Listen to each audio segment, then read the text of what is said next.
Today on the Scarlet and Violet hype train, we've got a brand new trailer revealing a handful of new Pokemon, a bunch of new characters, the map and name of the region, and of course, rideable legendary Pokemon. The theories ended up being 100% correct. Goraidon and Miraidon are freaking motorcycles.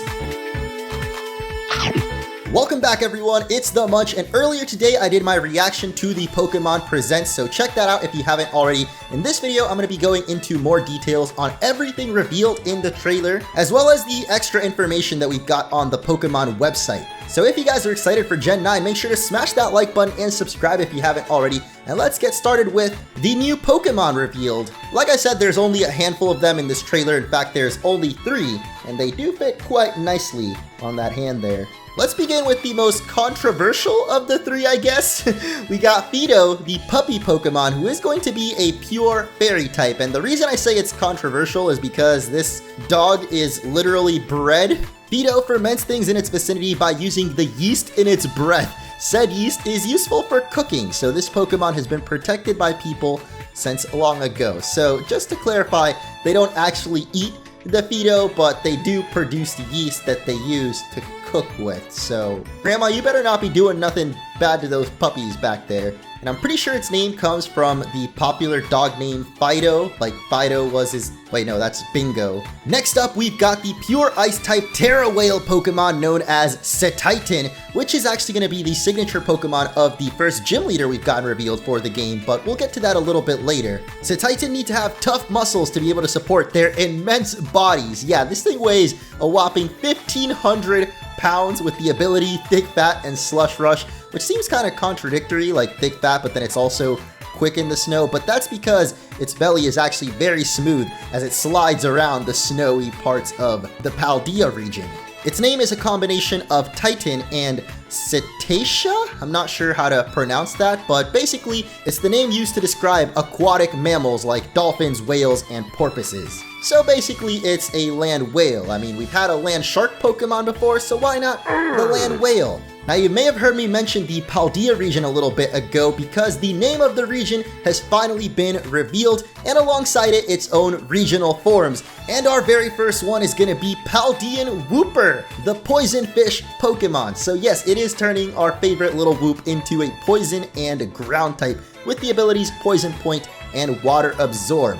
So even though it's no longer a water type, it's still just as absorbent as ever. In ancient times, Wooper lived underwater in the Paldea region, but it seems after losing in a struggle for territory, they began living in bogs on land. To keep from drying out, they began to cover their bodies with a poisonous film. And you might notice that compared to the original version of Wooper, its little ears or gills are actually shaped more like the poison type symbol or toxic waste warning signs you might find in the real world. Which makes me wonder what Paldean Quagsire might look like, if it even is Quagsire, because according to the leaks and rumors, this Paldean Wooper will actually evolve into a completely different Pokemon than Quagsire, so I'm really curious to find out what it might look like. Now that's it for new Pokemon, but we got a ton of new characters revealed in this trailer, and a lot more details about them on the website. So let's start with the first gym leader revealed for these games, Grusha, who used to be a professional snowboarder, but he is now the gym leader of the Glaciado Gym full-time. That's right, this character actually goes by he, him, even though when they were first revealed in the trailer, I think most people probably assumed otherwise. But I think it's awesome that we're getting more ambiguous characters in Pokemon, like Melly in Legends Arceus. I know wasn't the most well-received, but I love him in his own way. Back to Grusha though, he is an Ice-type specialist that has Cetitan as his partner, which is of course the land whale Pokemon we just talked about, and is usually cool-headed, but when battles get heated, he starts showing the emotions he usually keeps pushed down. Don't worry buddy, you're not the only one. While we're on the topic of gym leaders though, it has now officially been confirmed that we can in fact challenge the gyms in this game in any order that we want to. Now I want to emphasize this part, which says you can purposefully seek out a stronger gym leader or stop by a gym that happens to be nearby, meaning that the gym levels likely won't scale according to how many badges you have, which is kind of weird because I would assume that if you can challenge the gyms in any order, that means that the ones you save until the end would still end up being the ones with the highest levels and strongest teams, but apparently not. Besides from the gym challenge though, it looks like the Pokemon League is also getting a bit of a switch up. Once you beat all 8 gyms spread across the region and collect their badges, you'll be able to take on a special test called the Champion Assessment, and if you successfully pass this assessment, your strength will be acknowledged and you'll be given the champion rank, making you an object of admiration for other trainers. I'm assuming it's going to play out somewhat like the Pokemon League in Sword and Shield, where instead of the Elite Four and Champion, we had a tournament with the top trainers of the region. I actually really like that change in Sword and Shield. It kind of makes it feel like the Pokemon anime when Ash gets to the Pokemon League and has to go through the tournament arc. I mean, everybody loves a good tournament arc, right? So I am definitely excited for this change and can't wait to see who the other trainers in the champion rank might be. In fact, some of them we might have met already, as we have a whole slew of characters revealed in this trailer. So let's start with our rivals. We already knew Nimona from the second trailer, and it seems she will also be focused on the gym challenge alongside you. But we also have Arvin, who's an upperclassman at the academy and good at cooking and researching healthy recipes that can help Pokemon feel better. He'll be asking you to help him out since he isn't good at Pokemon battles. Next we have Penny, who's in the same grade as you but has a bit of a shy personality and for some reason doesn't seem to come to the academy very often. She's especially fond of her fluffy Eevee bag and always has it on her back. What's up with that hair though? She's definitely copying Todoroki, and I wonder if it might have something to do with her personality, maybe going from hot to cold. Like the website mentions she's shy, but maybe not all the time. She might have a little bit of fire in there too. Now those are the rivals revealed so far, but we've also got a couple of teachers from the academy, starting with Jock, who's gonna be our homeroom teacher and teaches biology. He's very knowledgeable about Pokemon and is the developer of the Pokédex app for the Rotom phone. Yep, that's right, the Rotom phone returns too. We also have Clavel, who is the director of the academy and can be strict but also kind. Depending on which version you pick, he will wear either an orange or purple vest to show which academy he is directing. And most importantly, he knows what's up with the Pokeball drip. Like, Premier Balls are clearly the best Pokeball, so I'm glad someone's finally giving them the respect they deserve. During the trailer, we also saw a couple of the other teachers, but there's no real information about them yet. I'm not going to speculate too much about what their role might be in the story,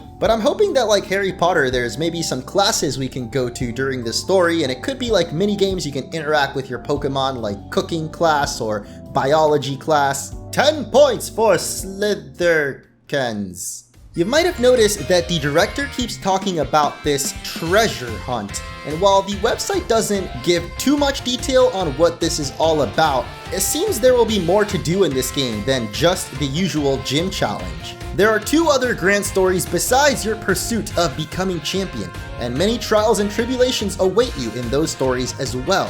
And it seems the only hint we get towards those 2 other adventures are these 2 images we see here, because I'm assuming that the first image represents the gym challenge, as this definitely looks like the ice type gym. And if these other 2 images represent the other 2 ways you can experience the game, then I really wonder what the heck is going on with this turbocharged party bus. Where are we dropping, boys? My guess, it probably has something to do with the racetracks we've seen in previous trailers, or at least these arenas that kind of look like racetracks. There's definitely a racing motif going on here with the race flags and the fact that you can ride the legendaries like bikes. If I had to put my money on it, the second grand story of Scarlet and Violet will definitely have something to do with racing, which leaves us with this third image. Now, from the very beginning of the trailer, the director of the academy talks about this great treasure hunt that we're apparently embarking on. This kind of looks like a treasure to me.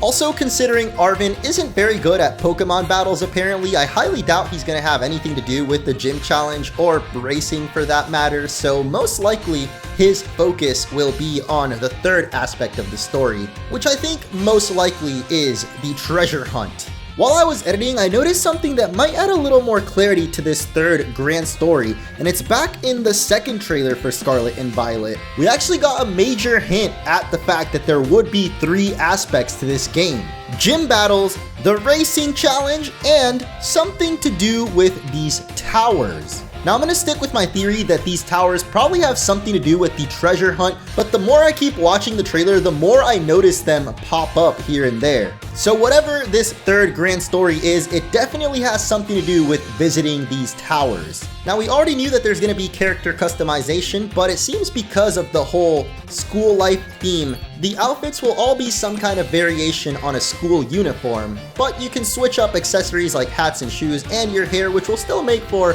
a lot of creativity with your character. And they're even adding a selfie mode to the games. Plus in this one scene we can see our trainer with all of their Pokemon outside in the fields, so hopefully that means we can also take selfies with our whole Pokemon team like back in Heart Gold, Soul Silver. I would always get so happy when I'd see the little camera guy. It's also been revealed that we will indeed be able to ride on the backs of the legendary Pokemon Koraidon and Miraidon like motorcycles, but they're also able to surf and fly across the region in some really interesting looking transformations that I'm not quite sure how to feel about. Now the final major news we got from this trailer is of course the reveal of the new gimmick for the game's Tarantula? Terrastilizing holds the key to victory or defeat in battles of the Paldea region. Every single Pokemon that calls the Paldea region home can Terrastilize and gain special power. Some Pokemon will remain the same type that they normally are when they Terrastilize, and it'll just boost the power of moves of that type that they use. For example, the starters, Sprigatito, Fuecoco, and Quaxly can Terrastilize into Grass, Fire, and Water type. But some Pokemon can actually completely change type when they Terrastilize, becoming the type of their Terrastilizer. For example, Eevee normally Terrastilizes into a normal type, which is this one we see here with the big diamond ring on its head. But apparently there are some rare Eevee that can Terrastilize into water or grass type, with more rare variations being found in raid battles. That's right, raid battles are returning from Pokemon Sword and Shield, except instead of Dynamax and Gigantamax Pokemon, inside we will find Terrastilized Pokemon. Specifically, Pokemon that Terrastilize into types that they aren't normally.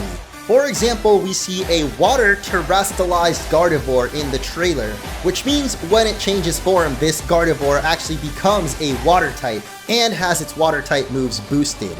This transformation is possible thanks to the Terra Orb, which is this new item which holds the Terrastal energy.